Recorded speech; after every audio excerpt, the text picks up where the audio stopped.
Cuando los historiadores relatan Pensilvania en 1901, típicamente se fijan en lo que se desarrollaba a nivel de la calle.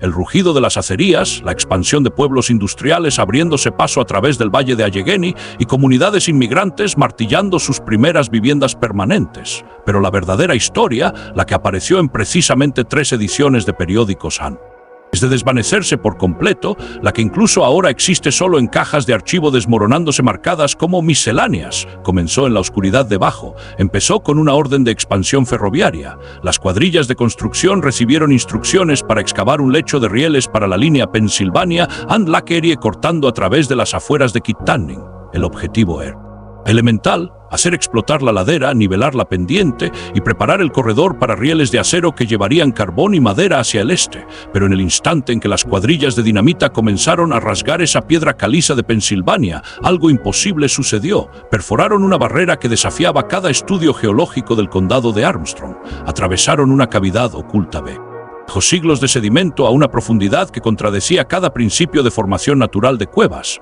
Los trabajadores descubrieron una estructura con cámaras midiendo aproximadamente 12 pies de ancho. Su ingeniería era sofisticada, sus orígenes eran inexplicables, y lo que descansaba dentro no guardaba ningún parecido con nada documentado en la historia colonial o territorial de Pensilvania.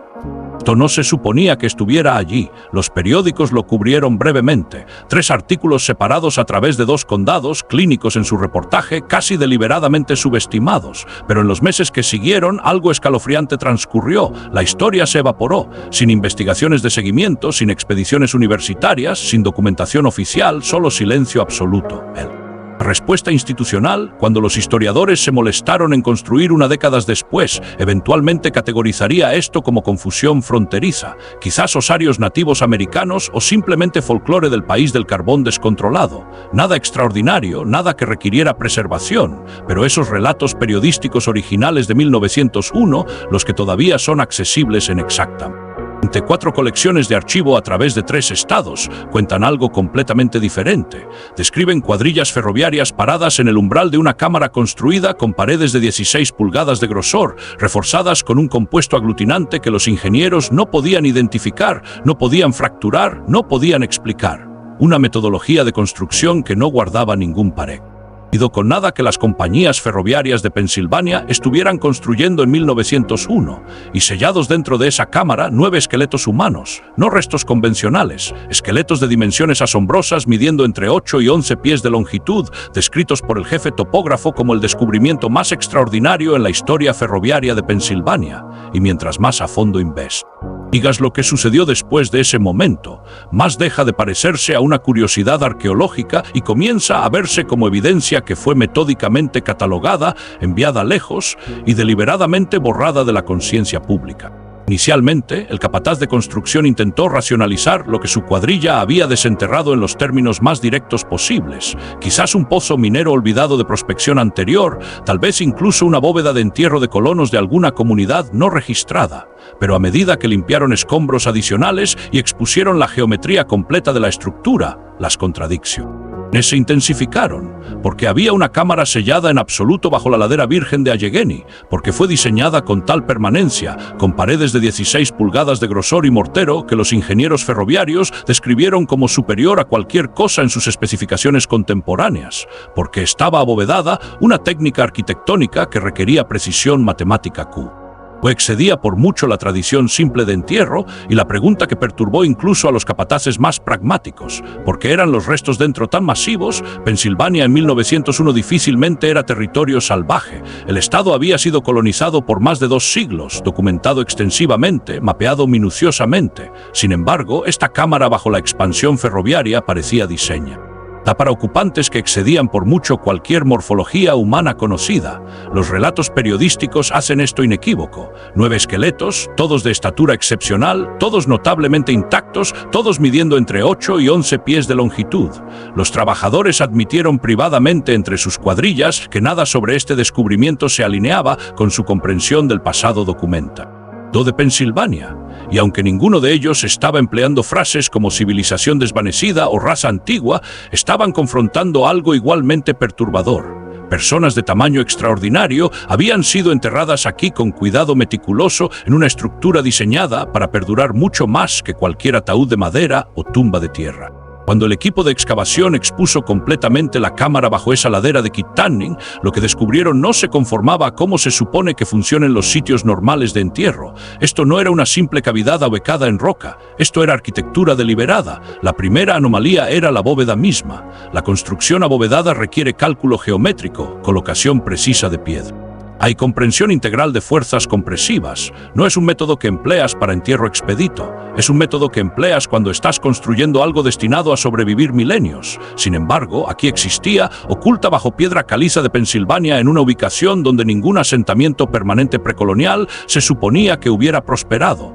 Las paredes medían 16 pulgadas de grosor.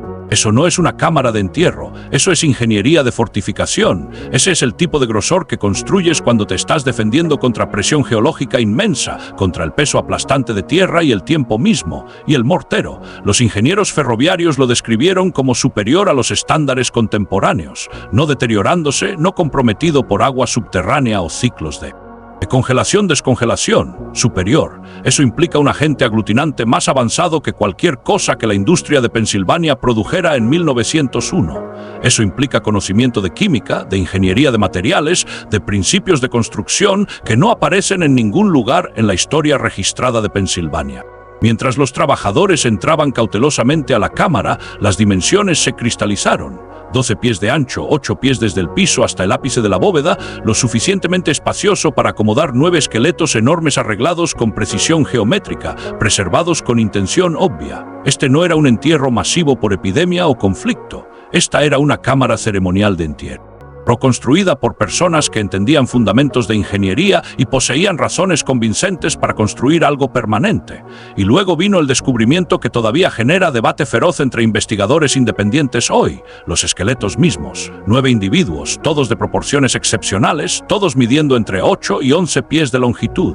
Los relatos periodísticos no hacen intento de sensacionalizar, lo reportan factualmente, casi burocráticamente. La cita directa del jefe topógrafo: el descubrimiento más extraordinario en la historia ferroviaria de Pensilvania. Oficialmente, la arqueología convencional más tarde descartaría tales relatos como exageración de la era industrial, restos de megafauna mal identificados o engaños elaborados, pero nada sobre el descubrimiento de Pensilvania de 1901 encaja en ese patrón de descarte. Este no era un solo esqueleto descubierto por un prospector poco confiable. Estos eran 9 esqueletos descubiertos por múltiples profesionales ferroviarios, examinados por suficientes testigos que 3 periódicos separados se sintieron confiados publicando medidas específicas. Los restos fueron descritos como notablemente intactos. Eso es significativo. Significa que la cámara había cumplido su función aparente: proteger a sus ocupantes de la descomposición, de la intrusión ambiental, de la erosión de siglos. La ingeniería tuvo éxito.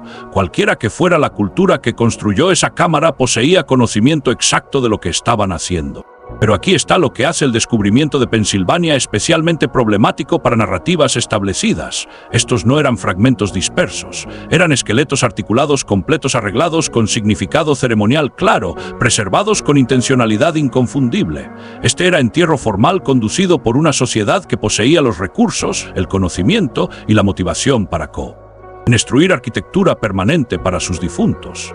Y si las medidas son precisas, si estos restos genuinamente variaban de 8 a 11 pies de longitud, entonces estamos examinando evidencia de una población humana que no encaja en ningún lugar en la cronología aceptada de la historia norteamericana. A medida que las noticias del descubrimiento debieron haberse proliferado, algo peculiar comenzó a ocurrir. La historia no se expandió, se contrajo. No llegaron delegaciones del Smithsonian para examinar la cámara. No vinieron representantes del Museo Carnegie para recolectar los especímenes. No aparecieron artículos de seguimiento documentando qué pasó con los esqueletos o la estructura que los protegía. En lugar de eso, el descubrimiento simplemente se disolvió del registro público. La cámara fue presumiblemente sellada mientras la construcción ferroviaria procedía. Los esqueletos, si fueron preservados en absoluto, desaparecieron en colecciones privadas o almacenamiento institucional que no dejó documentación cero. Algo de esto pudo haber sido simple pragmatismo industrial. Pensilvania En 1901 tenía ferrocarriles que construir, horarios que mantener, inversionistas que satisfacer, pero eso no explica por qué el descubrimiento no fue reportado a la Academia de Ciencias Naturales de Filadelfia, por qué no se archivaron medidas detalladas, por qué no se tomaron fotografías a pesar de que la fotografía era común para 1901.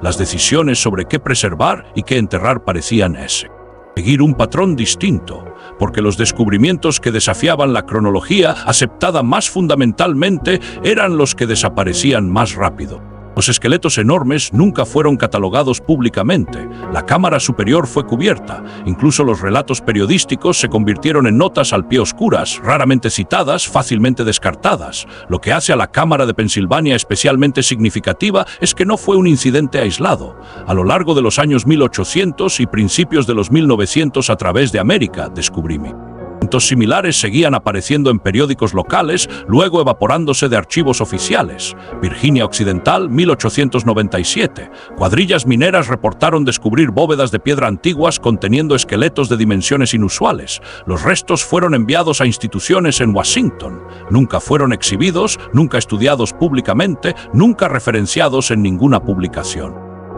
A lo largo de finales de los 1800, docenas de relatos periodísticos describieron la excavación de obras de tierra antiguas revelando esqueletos midiendo 7 a 10 pies de longitud. Varios incluyeron documentación detallada de artefactos, implementos de cobre y costumbres de entierro sofisticadas. La mayoría de estos hallazgos desaparecieron dentro de meses del descubrimiento. Nueva York, Mary. Tennessee, el patrón se repite idénticamente. Descubrimientos locales, documentación periodística breve, luego silencio. Los restos desaparecen. Las estructuras son destruidas por desarrollo o agricultura. La evidencia desaparece antes de que alguien pueda conducir análisis sistemático. Y cuando mapeas estos descubrimientos geográficamente, algo perturbador se vuelve evidente. Se agrupan a lo largo de valles de ríos, cerca de vías fluviales principales, en ubicaciones sugiriendo una población extendida, no aberraciones dispersas. Aparecen en estructuras de entierro ingenierizadas, no tumbas simples. Muestran evidencia de metalurgia avanzada, construcción sofisticada y práctica. Culturales que no corresponden a ninguna tradición nativa americana documentada. La explicación convencional, exageración de la era industrial, huesos de mastodonte mal identificados o fraude coordinado. Pero esa explicación requiere que creamos que cientos de testigos independientes a través de múltiples estados durante décadas todos cometieron errores idénticos o todos participaron en la misma.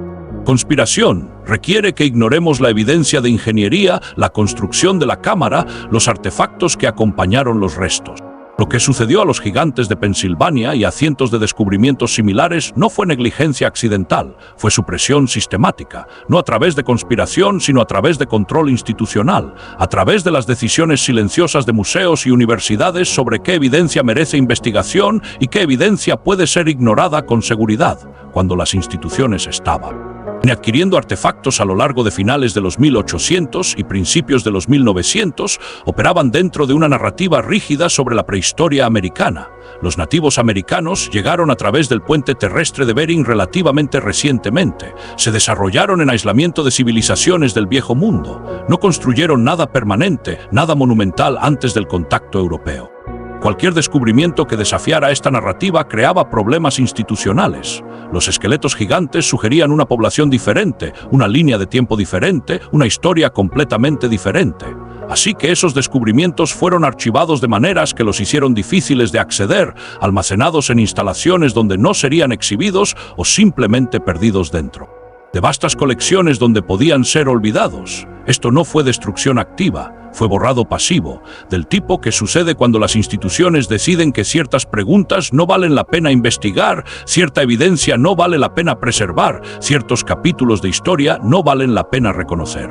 Cuando te alejas y examinas lo que el descubrimiento de Pensilvania realmente demostró, independiente de descartes posteriores y racionalizaciones, un patrón claro se cristaliza. Métodos de construcción sofisticados, arquitectura permanente, prácticas de entierro indicando organización social y complejidad cultural, y restos humanos de dimensiones que no encajan en modelos convencionales. La cámara La misma demostró conocimiento de ingeniería. El diseño de bóveda requiere comprensión de fuerzas compresivas. Las paredes de 16 pulgadas sugieren experiencia con construcción de carga. El mortero superior indica ciencia de materiales avanzada. Nada de esto corresponde a los campamentos temporales y asentamientos estacionales atribuidos a los habitantes precoloniales de Pensilvania. Los esqueletos demostraron algo igualmente problemático para líneas de tiempo aceptadas. Si las medidas eran precisas, estamos examinando evidencia de una población humana promediando 8 a 11 pies de altura, no individuos con gigantismo patológico, que mostrarían anormalidades esqueléticas, sino una población,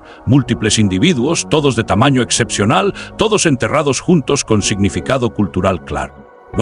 La preservación de los restos indicaba que quienquiera que diseñó la cámara tuvo éxito en su objetivo. Los cuerpos fueron protegidos, la cámara resistió, la ingeniería funcionó a través de lo que deben haber sido siglos, posiblemente milenios de entierro. Y esto nos trae a la pregunta que ningún archivo oficial, ningún libro de texto, ninguna historia convencional ha respondido satisfactoriamente.